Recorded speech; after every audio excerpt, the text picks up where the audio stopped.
welcome, everyone. And it's John Dupuy here again, CEO of WeAwake Technologies, and these other lovely people are part of the team. And yeah, so we are here to do our weekly meditation. I kind of been gone for a while, took a break so I can meditate more. I know, right? But anyway, yeah, did a lot of that. And today we're going to do it's 20-minute track, pretty short. It's called it's from the Journey of the Depths of the Soul, and it's track number 1. There's 4 of these, and this one is a guided meditation by Joseph Kao. And Joseph Kao is one of our creators at WeAwake, and he's from the UK. He's a brilliant guy. He's a master hypnotist. That's a license thing you get in the UK, and he's a Shakespearean actor, and he creates the music, the entrainment music too. So he's a very gifted guy. And I just visited him in London not too long ago, and after years of Zooming, we were in went to the Globe Theater, the reconstruction of Shakespeare's theater. Anyway, it was just a beautiful life-enhancing experience that I will never forget. So to say that, we did a earlier one. It was like a journey to the depths of the self, which it was more of kind of a big self experience of waking up. You know, when you find out that you are one with everything in the classic sense of the word. So that's the big self.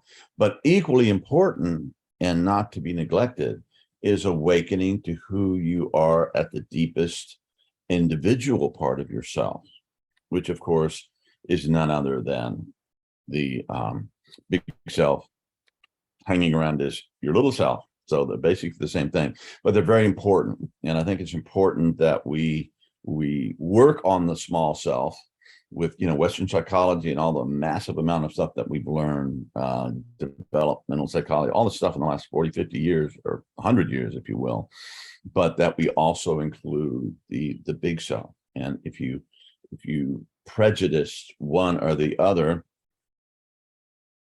you get problems, you get, you know, unbalanced. So we really need both of those. All I have to say, we're going to be working on waking up the smaller self, the smaller manifestation of the divine that you and me are.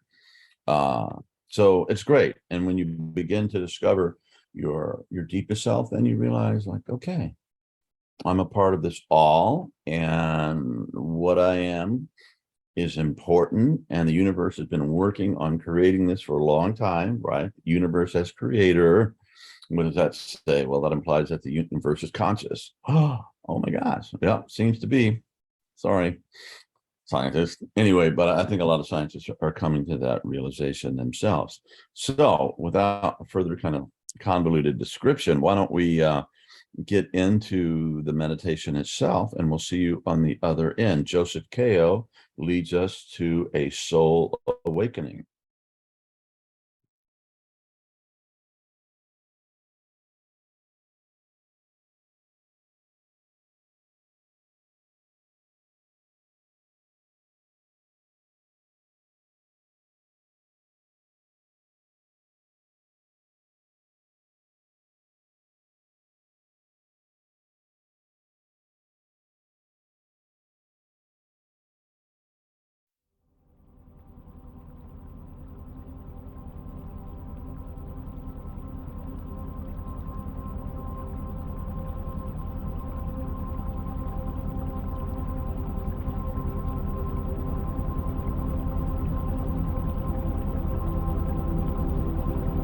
Take a few moments right now to settle back and to settle down inside.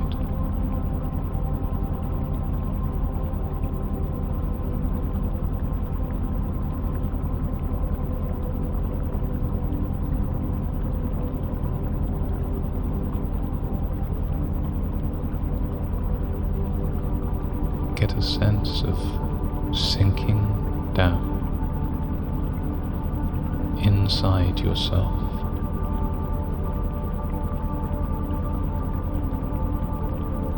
A little bit more with each and every out-breath.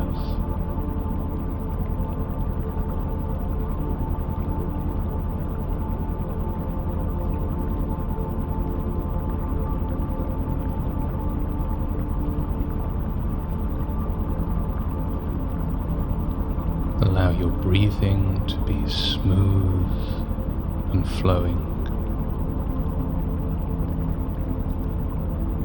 Letting each breath be as smooth as silk.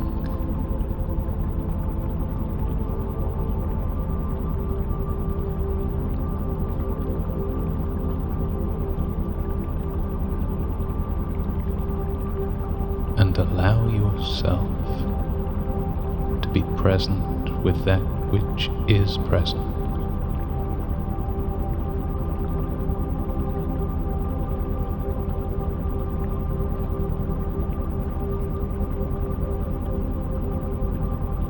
You can allow the muscles of the face to soften, and you can relax the little muscles around the eyes.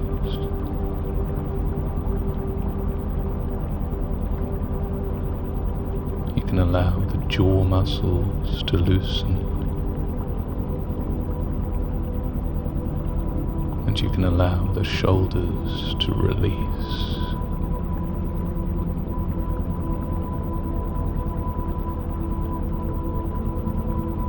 Letting a sense of comfortable heaviness flow down through the arms. Welcome back.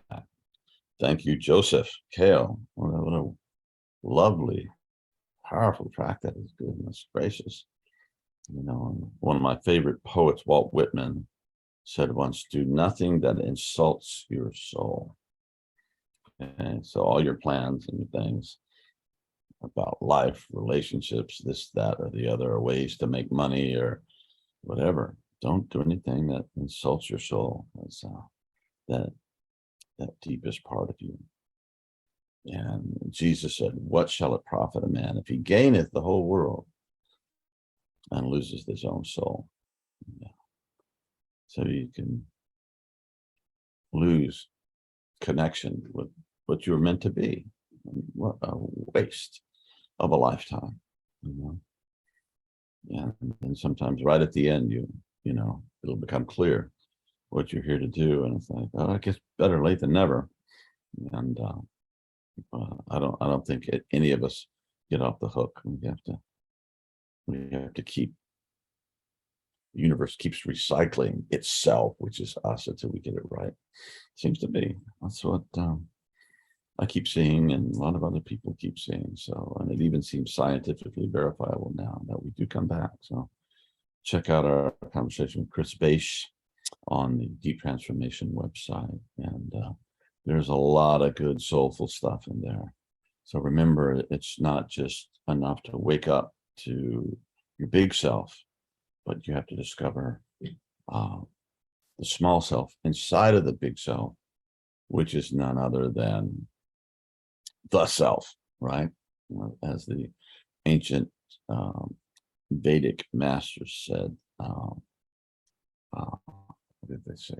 Atman is Brahman, and Brahman is Atman, and Atman was the deepest part of the individual self. He says that is none other than the creator of all universes. Right?